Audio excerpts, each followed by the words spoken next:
lines in the first manoeuvre of the show. Sorry about that. Now, Baz is a former Harrier pilot.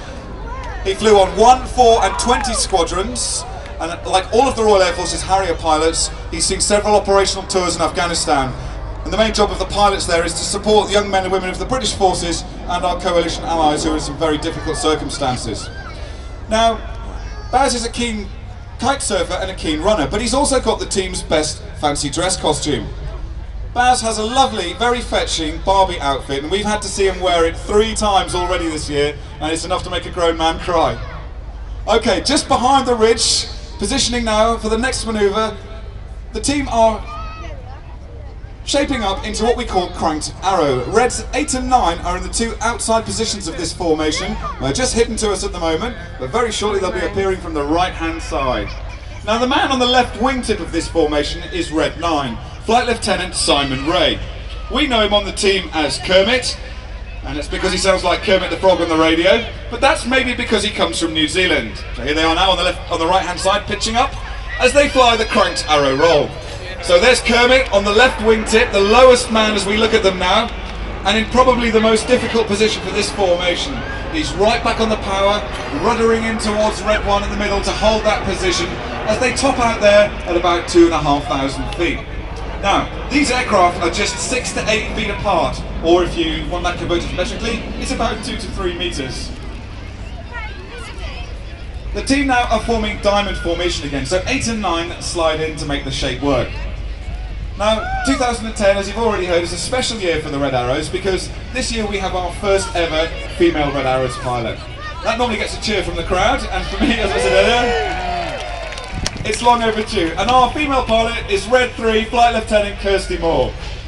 Kirsty was born at RAF Nocton Hall, a former RAF hospital in Lincolnshire, and she's the daughter of a Tornado GR1 navigator. Her father served in the First Gulf War, in fact, and was a prisoner of war. He inspired her, though, to join the Royal Air Force and become a pilot. And she served as a flying instructor on this aircraft, the Hawk, and also on the Tornado on 13th Squadron at RAF Bahrain, where she saw service over Iraq. At the moment, though, she's in Diamond 9 formation.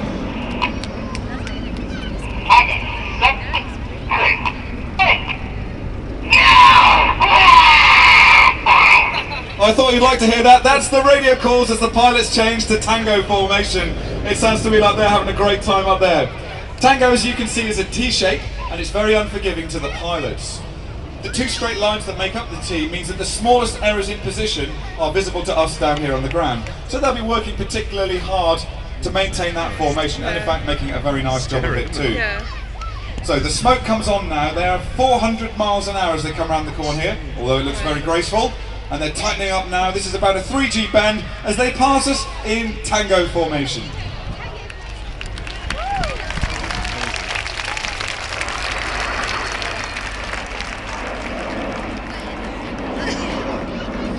Now, as we're a formation display team, I better tell you a little bit about close formation flying. All of the pilots are holding their position by reference to the lead aircraft alone. So they're all staring at Red 1 at the front. As you can imagine then, they can only see their wingmen around them at the corner of their eyes in their peripheral vision. So that requires complete trust between all of the pilots. And we spend 7 months in the winter season training up to build in that level of trust. If you're in a wide position or towards the rear of the formation, there are aircraft between you and Red 1. So that's even more difficult to maintain your reference, which is why we put the most experienced pilots in those outward positions. Normally the second or the third year pilots on the team. Now, behind us, over the ridge there, somewhere down towards the city of Bristol, the pilots have formed Apollo formation. We'll get to see it very shortly. Apollo is named after the Eagle landing craft of the 1969 Apollo 11 lunar landing missions. And you'll be able to see the shape of that as they fly the next manoeuvre, which is called the Apollo Twister. Now, it might be an American moon mission, but this is a very British formation.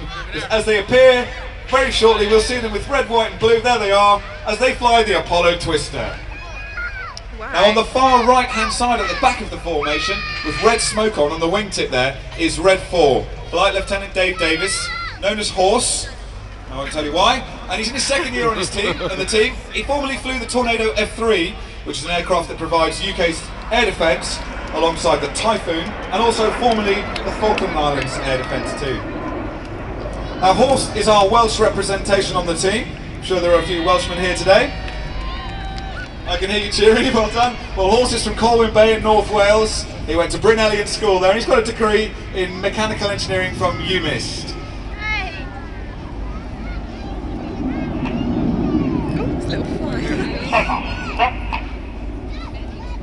Okay, so Baz calls for the smoke to go off. Now the next manoeuvre is quite spectacular. And as it develops, I'm going to tell you about the man at the back left of the formation, the highest man as we look at them now. That's Red 5, Flight Lieutenant Zain Senib. Now last year, I used to joke that Zain was the second best looking man on the team, after me. Unfortunately, this joke fell flat on its face when I was at Bournemouth Air Show last year, and a member of the public told me I really wasn't very good looking at all. So Zain's the single man of the team and I was ruining his summer. So I won't tell that joke anymore. I'll simply say that Zain's a former Harrier pilot, one of 4 Harrier pilots on the team, so again, another man who's seen operational service in Afghanistan. And in fact, in Zain's case, he served 4 operational tours out there with 1 squadron. Now, as they're pulling up in front of us now, Red 4, Red 5, that's Zain and horse, roll back to the back of the formation with a little bit of red smoke, and now the shape you see is Blackbird formation. As they fly this is a really difficult manoeuvre to fly this. As they fly this twist here, the pilots are working really hard to maintain that position. Because it's so wide and big, it makes it all the more difficult to hold that shape together. Now as they fly over the top of this loop here, they're about a mile above us. Believe it or not, the speed's back to 200 miles an hour, and as they speed up down this hill, they'll hit 400 miles an hour by the bottom, and they'll twist away from us at 4G. Why?